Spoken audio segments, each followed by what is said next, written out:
قریب قریب آ جائیں ساتھ. دین کی بات کو جڑ کر سننا، جم کر سننا اتحاد کی علامت. صحابہ کرام رضی اللہ عنہم اجمعین دین کی مجلس میں جڑ کر جم کر بیٹھتے تھے. ہمارا مزاج صحابہ کرام رضی اللہ عنہم اجمعین کے مزاج سے مختلف ہے. جہاں کہیں دنیا کی مجلس ہو تو وہاں پہ سارے جڑ کر جم کر بیٹھتے ہیں. اگر منڈی نہیں بھی جا رہی تو دوسروں کی گردنیں پھلانگ کر اس میں گھسنے کی کوشش کریں گے. اور دنیا کی تذکرے کے اندر دنیا بھی برباد ہے، آخرت بھی برباد ہے. اور دین کے تذکرے کے اندر وہ نفع ہے جس کا نفع میرے آپ کے آقا حضرت نبی کریم صلی اللہ علیہ وسلم بتا رہے ہیں کہ دین کے تذکرے پر، دین کی مجلس پر مغفرت کے وعدے ہیں. ایک فائدہ یہ بتایا مغفرت کا، دوسرا فائدہ یہ بتایا کہ گناہوں کو نیکیوں میں اللہ بدل دیتے. حضرت عمر رضی اللہ عنہ کو اس مجلس میں بیٹھنے کے بعد میں فخر محسوس کرتے تھے.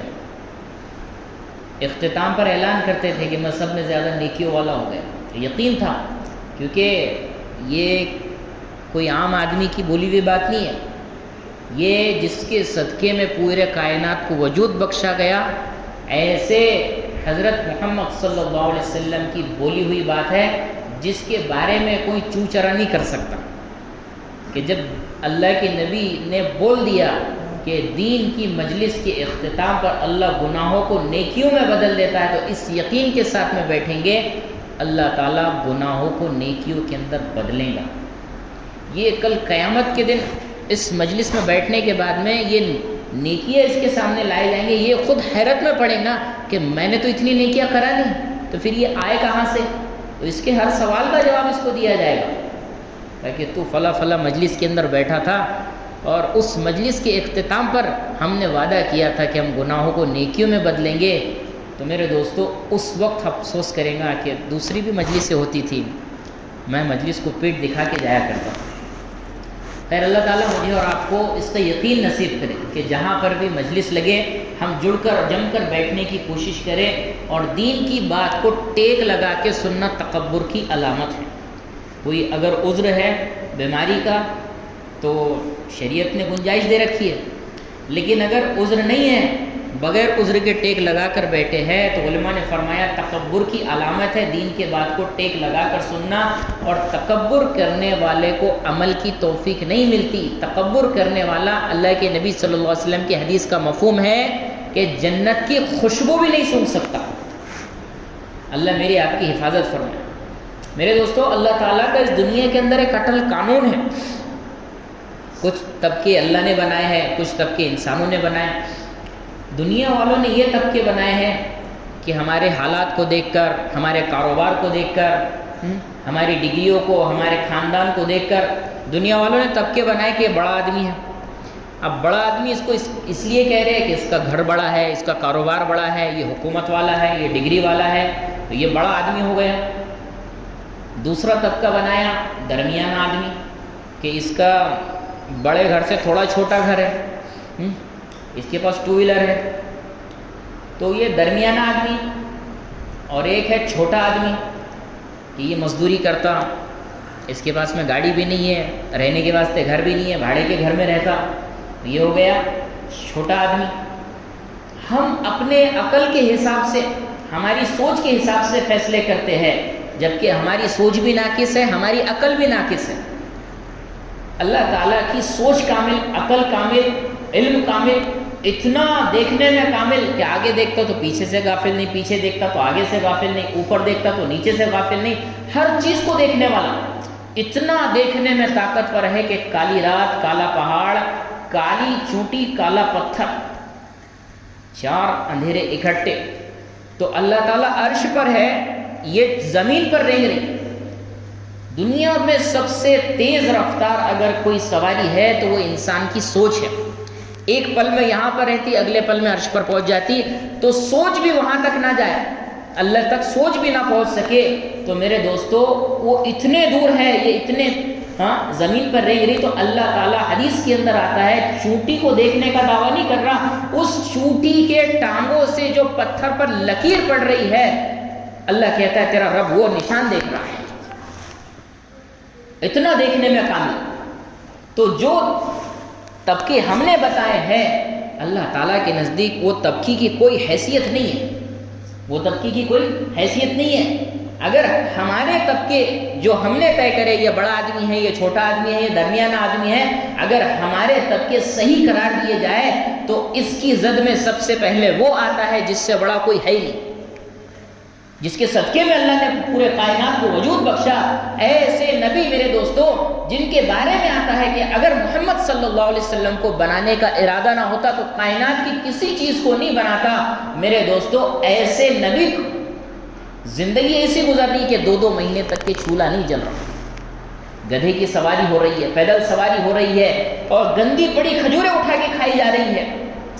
حضرت عبداللہ بن عمر رضی اللہ عنہ کہنے لگے کہ میں اللہ کے نبی صلی اللہ علیہ وسلم کو دیکھنے کے لیے مسجد نبی میں گیا، وہاں پر نہیں پایا تو حجرے میں تلاش کیا، وہاں پر نہیں پایا تو مدینہ کے گلیوں میں نکل گیا، تو دیکھا کہ حضرت نبی کریم صلی اللہ علیہ وسلم ایک باغ کے سامنے گندی پڑی کھجوریں اٹھا کر کھا رہے ہیں۔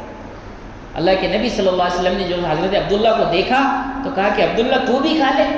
کہا یا رسول اللہ مجھے بھوک نہیں ہے۔ اللہ کے نبی صلی اللہ علیہ وسلم نے کہا مفہوم جس کا کہ عبداللہ آج چوتھا دن ہے تیرے نبی کے پیٹ میں اناج کا ایک دانہ نہیں ہے۔ تو جو نبی 4 دن تک کے بھوکا ہو، اناج نام کی کوئی چیز پیٹ کے اندر داخل نہ ہوتی ہو، 2 مہینے تک کہ چولہا نہ جلتا ہو، میرے دوستو آج کوئی فقیر دنیا میں ہم کو ایسا نہیں ملے گا جس کا چولہا 2 مہینے بند ہو۔ بلکہ فقیروں کی ابھی انکم بڑھ گئی، جو مانگنے کے واسطے آتے نا ان کا دھندا 2000 روپے کا ہوا، بولے میرا آج 2500 کا ہوا آج۔ ابھی ایک فقیر ہے، زیادہ دور کا نہیں ہے، نزدیک پاس کا ہی ہے، 27 بکریاں ہیں بولے اپنے پاس میں، اور ڈیلی کا دھندا بولے اپنا 2000-2500 روپے کا ہوتا، تو 27 بکریوں کے بچے یہ 2500 روپے تو یہ مہینہ، تو پھر فقیر۔ لیکن جو مانگنے کا دروازہ کھولتا ہے قیامت تک کہ وہ اس کے لیے وہی فیصلے رہیں گے، وہ ہمیشہ فقیر ہی رہے گا، وہ کبھی اونچی سوچ پر آ ہی نہیں سکتا۔ ورنہ 60,000 65,000 روپے 70,000 روپے مہینہ کمانے والا، یہ تو اس کا سٹینڈرڈ لیول ایک دم ہائی ہونا چاہیے، لیکن یہ کبھی اونچی سوچ ہی نہیں سکتا۔ میرے دوستو اللہ کے نبی صلی اللہ علیہ وسلم کی حدیث کا مفہوم ہے جو مانگنے کا دروازہ کھولتا ہے اس کے لیے ہمیشہ ہمیشہ مانگنے کے ہی دروازے کھلے رہتے ہیں۔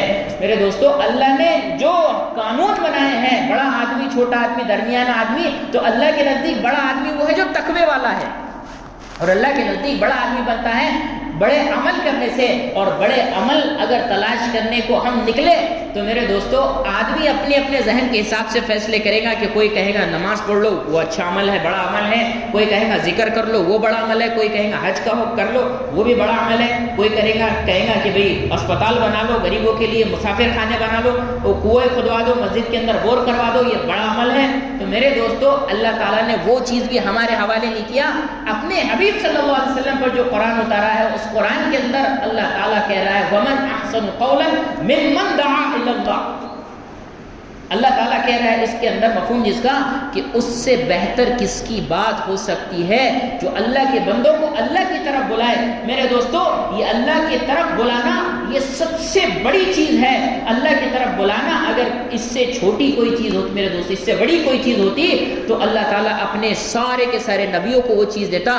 جتنے انبیاء آئے ہیں تمام کے تمام انبیاء نے سارے کے سارے انسانوں کو اللہ کی طرف بلایا ہے، سارے کے سارے انسانوں کو اللہ کی طرف بلایا۔ یہ اتنا بڑا عمل ہے۔ اللہ کے نبی صلی اللہ علیہ وسلم نے بتایا کہ موسیٰ علیہ السلام نے ایک مرتبہ اللہ سے کہا کہ اللہ میں تیرے بندوں کو تیری طرف بلاتا ہوں، میں تیرے بندوں کو تیرے دین کی دعوت دیتا ہوں، میں تیرے بندوں سے دین کے تذکرہ کرتا ہوں، بتا مجھے کیا ملے گا۔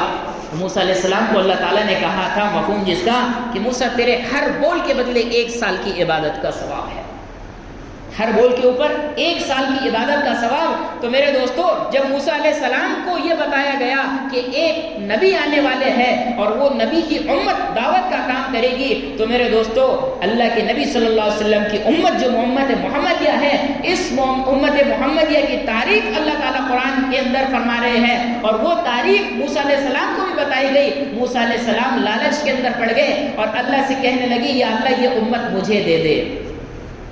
اللہ تعالیٰ نے کہا کہ اس امت کے نبی فکس ہو چکے ہیں، عیسیٰ علیہ السلام دعا کر رہے ہیں کہ یا اللہ مجھے اس امت کا حصہ بنا دے اگر نبی نہیں بناتا. تو میرے دوستو عیسیٰ علیہ السلام کی دعا اللہ تعالیٰ نے قبول کیا, موسیٰ علیہ السلام کی بھی دعا اللہ قبول نہیں کیا. اتنی اونچی مرتبے پر ہم پہنچے ہوئے ہیں میرے دوستو. اللہ تعالیٰ قرآن کے اندر کہہ رہا ہے کنتم خیر امت اخرجت للناس, کہ تم کو نکالا گیا ہے, تم کو نکالا گیا ہے اور نکالنے کا مقصد بھی بتایا گیا ہے. تعمرون بالمعروف وتنہون عن المنکر, کہ تم کو بھلائی کا حکم کرنے کے واسطے اور بری باتوں سے روکنے کے واسطے نکالا گیا ہے. هو اجتباکم کہا ہے, تم کو چنا گیا ہے. میرے دوستو آدمی جب چنتا ہے تو اچھی اچھی چیزیں چنتا ہے.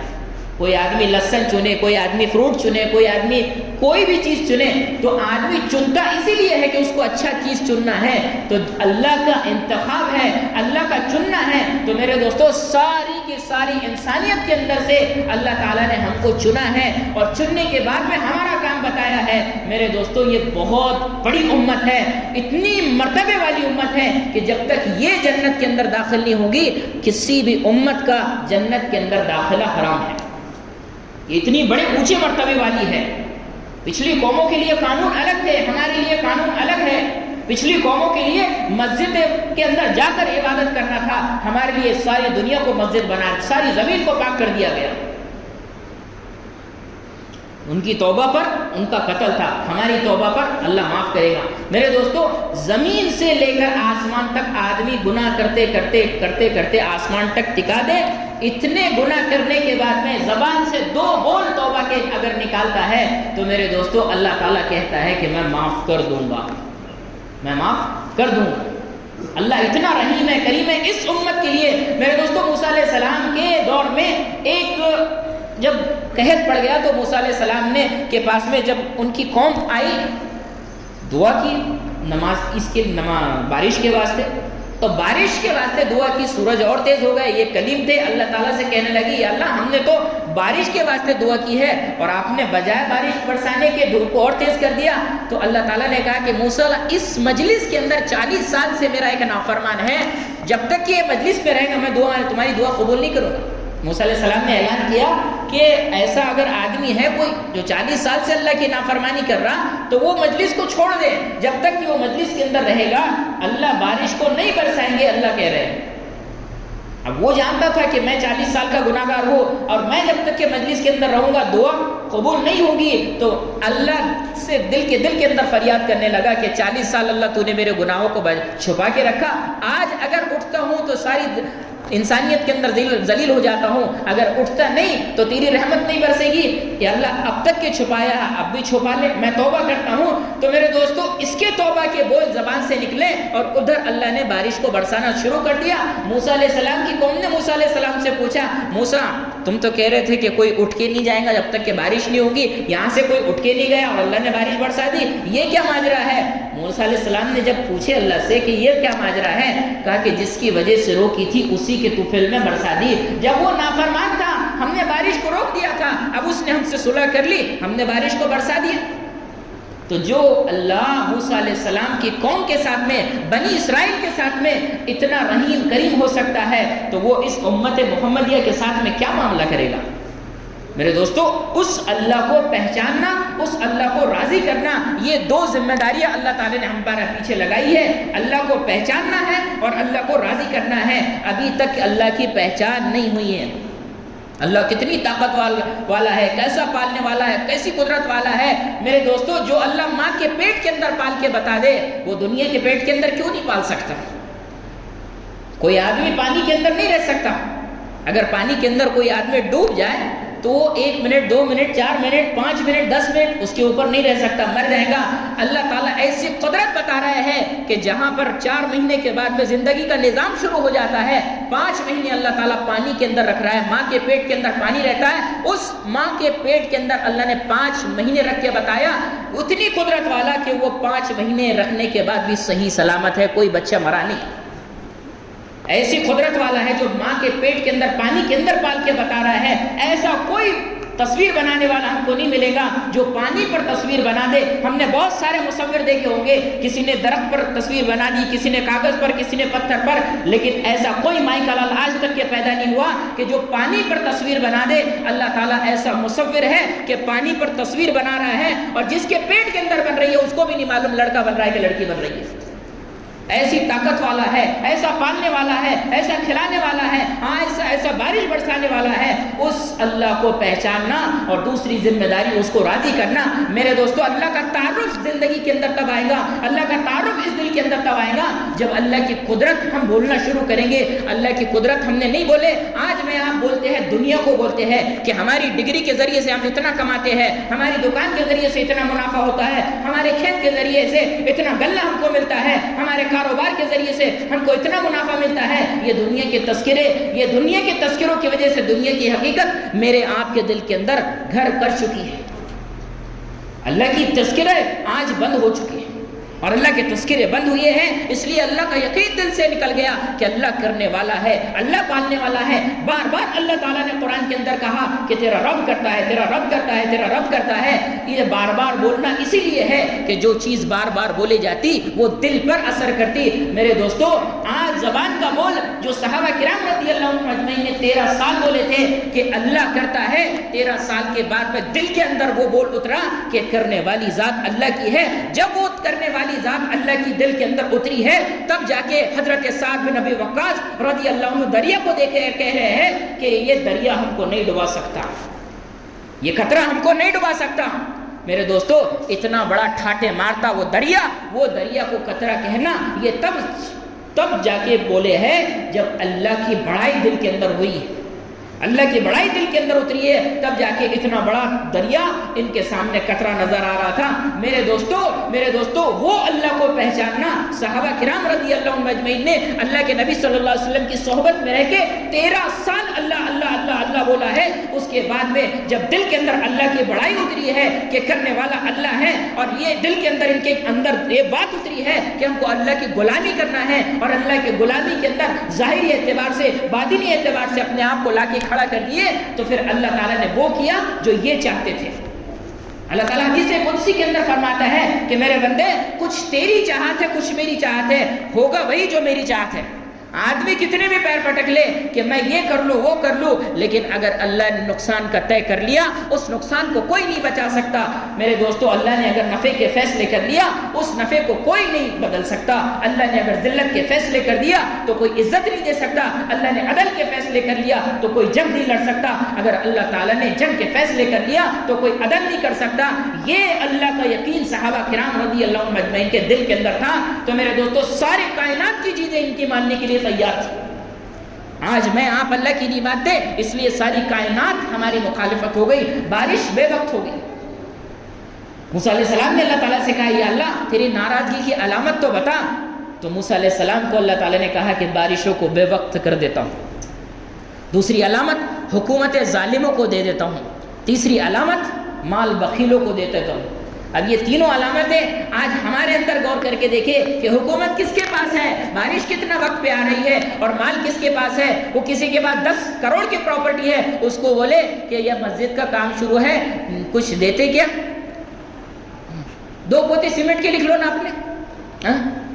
جس اللہ سے مانگنے کا موقع آیا تو وہاں پہ کروڑوں مانگنے کی فکر ہے، یہ اللہ میرا پلاٹ بھی دے دے، یہ خریدی بھی کرا دے، اور یہاں کا بھی مال مل جائے، وہ کاروبار بھی سیٹ ہو جائے، میرا بچہ ڈاکٹر بھی بن جائے۔ جب اللہ سے مانگنے کی نوبت آتی ہے تو کروڑوں مانگنا، اور دینے کی نوبت آتی ہے تو 10 کی نوٹ نکال کے مسجد کے ٹوکرے میں ڈالنا، کہ لینے کے واسطے کچھ مزاج اور دینے کے واسطے کچھ مزاج۔ میرے دوستوں، صحابہ کرام رضی اللہ عنہم اجمعین جب اللہ سے کروڑوں مانگتے تھے نا تو کروڑوں دینے کا بھی مزاج تھا۔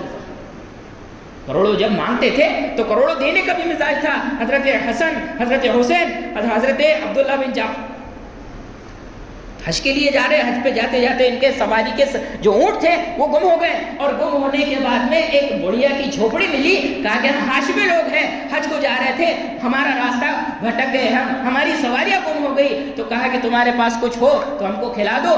میں کہا کہ یہ بکری ہے، بکری کا دودھ دھو لو اور پی لو۔ کہا کہ کھانے کے کوئی واسطے کچھ؟ کہا کہ بکری کو ذبح کر دو اور ذبح کرنے کے بعد میں پکا دوں گی. ذبح کر دیے, وہ اس کو کھانا کھلا دیے. میرے دوستو جب شام میں شوہر آیا, شوہر نے کہا کہ بکری نظر نہیں آ رہی. کہا کہ ہاشمی لوگ تھے, حج کو جا رہے تھے, بھٹک گئے تھے, میں نے وہ بکری ان کو کھلا دی.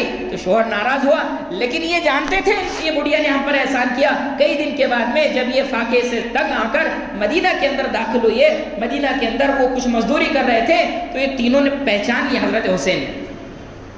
گئے 1000 بکریاں اور 1000 دینار بھائی کے پاس میں بھیجے. کہا بھائی نے کیا دیا؟ کہا 1000 بکریاں 1000 دینار.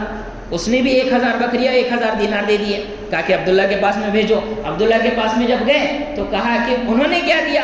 کہا کہ 1000 دیے ہیں. کہا کہ 2000 بکریاں اور 2000 دینار. میرے دوستو حضرت عبداللہ نے یہ کہا کہ وہ مجھ سے بڑے ہے, اس سے زیادہ نہیں دے سکتا. اگر تو میرے پاس میں آتی تھی تو 2000 سے بھی زیادہ دیتا تھا. ایک بکری سامنے والے نے دی, اس کا بدل یہ 4000 بکریاں اور 4000 دینار دینے والے بن رہے. اور ہمارا معاملہ یہ ہے کہ جب اللہ سے لینے کا موقع آتا تو جھولی ہماری کھل جاتی ہے, اور دینے کا موقع آتا تو ہمارا پاکٹ کھلتا, اس میں سے 100 کی نوٹ نکلتی یا 200 کی نوٹ نکلتی. یہ مزاج ہمارا کب بنا؟ جب مال آیا بخیلوں کے پاس میں. میرے دوستو یہ اللہ کی ناراضگی کی علامت ہے. جب اللہ کے قانون اس دنیا کے اندر نافذ ہوں گے تو اللہ تعالیٰ رحم کے فیصلے کرے گا, عدل کے فیصلے کرے گا, حکومتوں کو نیک لوگوں کو دے گا. میرے دوستو محمود غزنوی رحمت اللہ علیہ یہ ایسے حکمران تھے, ان کے پاس میں ایک فریادی پہنچا اور فریادی نے شکایت کی کہ آپ کا بھانجا آتا ہے, میرے بیوی کے ساتھ میں زبردستی کرتا ہے. تو بیوی کے ساتھ میں زبردستی, میں کوئی آواز نہیں اٹھا سکتا, بولے میرے پر ظلم ہو رہا ہے. محمود غزنوی رحمت اللہ علیہ نے اپنی انگوٹھی نکال کے دی. کہا کہ آئندہ اگر وہ آئے تو مجھے اطلاع کرنا, یہ انگوٹھی نشانی کے طور پہ دے رہا ہوں تاکہ میرے پاس پہنچنے میں کوئی رکاوٹ نہ آئے. میرے دوستو جب یہ اس بھانجے پہنچا اس کے گھر پر تو یہ فوراً اپنے میں گھر کو چھوڑ کر محل کے اندر داخل ہوا. کہا کہ وہ آ گیا. آنے کے بعد میں جیسے ہی کمرے کے اندر داخل ہوئے اس کا سر اڑایا. سر اڑانے کے بعد میں پانی لاؤ, پہلے چراغ کو جایا, سر کو اڑایا, اور سر کو اڑانے کے بعد میں جب چراغ جلایا اس کے بعد میں الحمدللہ کہا. الحمدللہ کہنے کے بعد میں کہا کہ پانی بھی لے کے آؤ. تو وہ فقیر دیکھ کر حیرت میں پڑ گیا کہ چراغ کیوں بجھایا, پانی کیوں لانے لگایا, بعد میں چراغ کیوں جلانے لگایا. کہا کہ جب سے تو نے مجھے میرے پاس میں فریاد پہنچائی تھی کہ آپ کا بھانجا آپ پر میرے گھر پر ظلم کرتا ہے, تب سے میں نے پانی کا ایک گھونٹ نہیں پیا, اور اپنے دل کے اندر یہ ارادہ کر لیا تھا جب تک کہ تیری فریاد پوری نہیں کروں گا پانی کا ایک گھونٹ بھی نہیں پیوں گا. اور چراغ اسی لیے بجھایا کہ میرے بہن کا لڑکا ہے, اگر میرے ہاتھ کانپ گئے تو تیرے پر اوپر جو ظلم ہو رہا ہے اس کا تجھے انصاف نہیں دلا سکتا کہ میرے ہاتھ نہ کانپے, اس لیے چراغ کو بجھا دیا. اب یہ الحمدللہ اسی لیے کہا کہ یہ میرا بھانجا نہیں, کوئی میرا بھانجے کا نام لے کر کوئی اور تجھ پر ظلم کر رہا تھا. جب میرے دوستوں دین زندگی کے اندر ہوتا ہے تو حکمران ایسے ملتے ہیں, اور جب دین زندگی سے نکلتا ہے تو حکمران ایسے ملتے ہیں جو آج ہم کو ملے ہیں, جو ظلم زیادتی کرنے پر یہ اپنے آپ کو آگے رکھتے ہیں. اور یہ ظلم تب داخل ہوتا ہے میرے دوستو, ایسے حکمران تب داخل ہوتے ہیں جب دعوت کی محنت چھوٹتی ہے, کیونکہ اللہ تعالیٰ نے مجھے اور آپ کو ایک محنت دے کر بھیجا ہے کہ بھلائی کا حکم کرنا, بری باتوں سے روکنا, یہ تمہارا کام ہے. اگر تم اس کام کو کرنا چھوڑ دو گے ہم ظالموں کو تم پر مسلط کر دیں گے, ہم تمہاری دعا کو قبول نہیں کریں گے. اگر تمہارے حق میں کوئی نیک لوگ دعا کر رہے ہیں تو ہم ان کی بھی دعا کو قبول نہیں کریں گے. میرے دوستو جب تک کہ ہم دعوت کی محنت کو نہیں کر سکتے تب تک کہ اللہ کی مدد کو حاصل نہیں کر سکتے. اللہ تعالیٰ قرآن کے اندر کہہ رہا ہے ان تنصروا اللہ ینصرکم, جب تک کہ تم دین کی مدد پر نہیں آ سکتے, ہماری مدد اختیار نہیں کر سکتے. اللہ کے نبی کہہ رہے ہیں, دعا دے رہے ہیں کہ اللہ جو میری بات کو سنے دوسروں تک کے پہنچائے, تو اسے ایسی بہار دے جو کبھی ختم نہ ہو. دوسری جگہ اللہ کے نبی دعا کر رہے ہیں کہ اللہ جو محمد صلی اللہ علیہ وسلم کے دین کا مددگار بن جائے تو اس کا مددگار بن جا. میرے دوستو صحابہ کرام رضی اللہ عنہم اجمعین یہ دین کے مددگار بن گئے تھے, اللہ ان کا مددگار بن گیا تھا. جب اللہ ان کے مدد پہ آ گیا تھا تو پھاڑ کھانے والے جانور بھی ان کے ماننے پر مطمئن پورے کے پورے تابع ہو گئے تھے.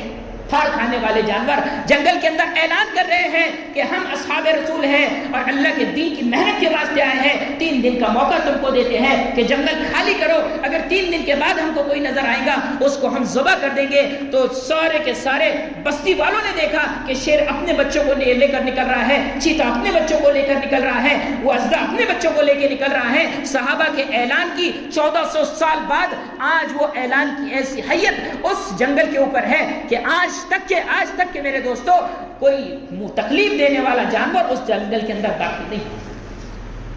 یہ صحابہ کے اعلان 1400 سال پہلے ہوئے تھے میرے دوستو.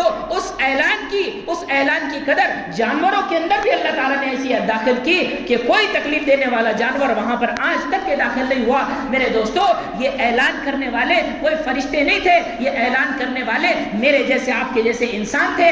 وہ انسان تھے میرے دوستو جو خون کو چاٹنے والے تھے, وہ انسان تھے جو اپنے نبی کو مارنے پر آمادہ ہو گئے تھے, وہ انسان تھے جو اپنے کمزوروں کو قتل کرنا پسند کرتے تھے, بچیوں کو دفن کر دیتے تھے.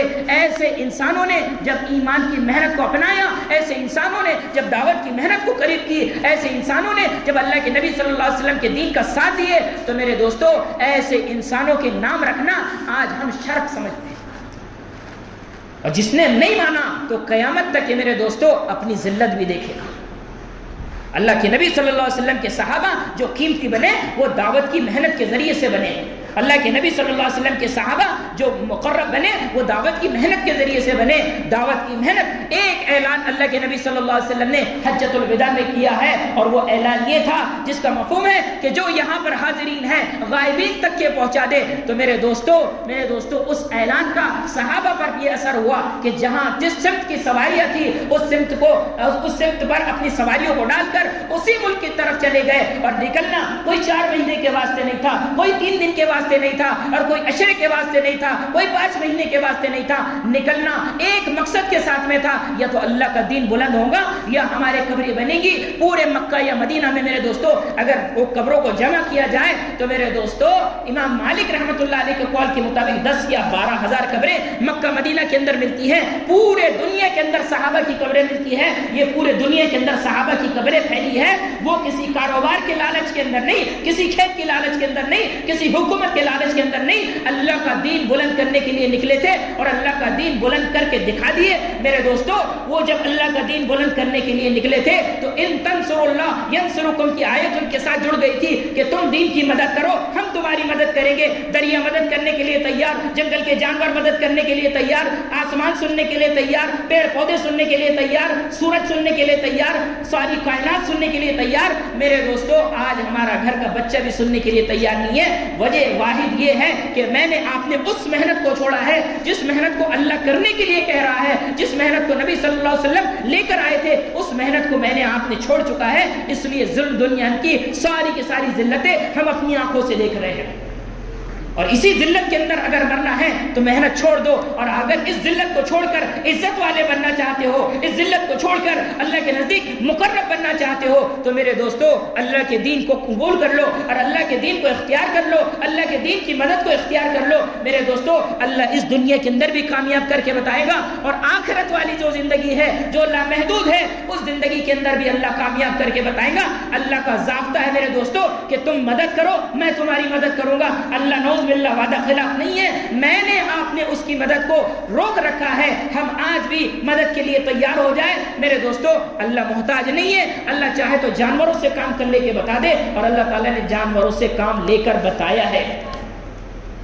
مردہ گو سے اللہ نے کام لے کر بتایا ہے کہ ایک بدو مردہ گو کو لے کر جا رہا تھا اور مدینہ کے اندر دیکھا کہ اللہ کے نبی کی مجلس لگی ہوئی ہے. اللہ کے نبی سے تعارف نہیں تھا, اللہ کے نبی کو جانتا تھا کہ یہ ایک نبی ہے اور نبوت کا دعویٰ کر رہا ہے. اور جب وہاں پر پتہ چلا کہ یہ محمد ہے تو میرے دوستو مردہ گو کو اللہ کے نبی کے سامنے پھینک دیا اور کہا کہ یہ اگر تیری رسالت کی گواہی دے تب میں تجھ پر ایمان لاؤں گا. میرے دوستو اللہ کے نبی صلی اللہ علیہ وسلم نے جب گو کو آواز دی تو مورخین لکھتے ہیں, تاریخ لکھنے والے کہتے سے محدثین لکھتے ہیں, مورخین بھی اور محدثین بھی لکھتے ہیں کہ ایسی تعریف اللہ کے نبی صلی اللہ علیہ وسلم کی کسی نے نہیں کی. جو اس گو نے تعریف کی اس نے کہا کہ لبیک و سعدیک یا زین من وفا یوم القیامہ، اے قیامت کے دن کو زینت بخشنے والے میں حاضر ہوں. میرے دوستو جس کی آواز پر مردہ گو بھی آواز دے دے، مردہ گو بھی لبیک کہہ دے، اسی کی کام کو ہم اگر کام نہ کرے، اسی کے کام پر اگر ہم لبیک نہ کہے تو میرے دوستو ہم کو ذلت سے کوئی نہیں بچا سکتا. اس ذلت سے نکلنے کے لیے صرف ایک راستہ ہے، محمد الرسول اللہ. اور محمد الرسول اللہ کے بغیر کوئی کامیاب نہیں ہو سکتا. چاہے حکومت مل جائے، چاہے طاقت مل جائے، چاہے ڈگریاں مل جائے، ذلت صرف ایک چیز سے دور ہوگی، وہ محمد الرسول اللہ کے ذریعے سے. میرے دوستو اللہ اعلان کر چکا ہے، قل ان کنتم تحبون اللہ فاتبعونی. میرے دوستو اتباع پر جب تک کہ ہم نہیں آتے تب تک کہ اللہ کی مدد کو نہ ہم دیکھ سکتے ہیں، نہ قیامت تک کہ وہ اللہ کی مدد اتر سکتی ہے. صحابہ کرام رضی اللہ عنہم اجمعین اتباع پر آئے تھے، اس لیے اللہ تعالیٰ کی وہ ساری مدد نصرت صحابہ کو دکھی ہے.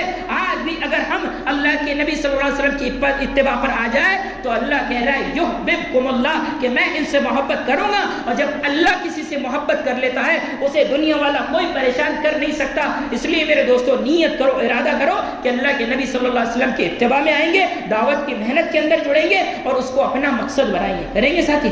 اللہ تعالیٰ کہنے سننے سے زیادہ عمل کرنے کی توفیق عطا فرمائے. کہنے سننے میں جو کمی کوتاہی ہوئی اللہ اپنے فضل سے معاف فرمائے.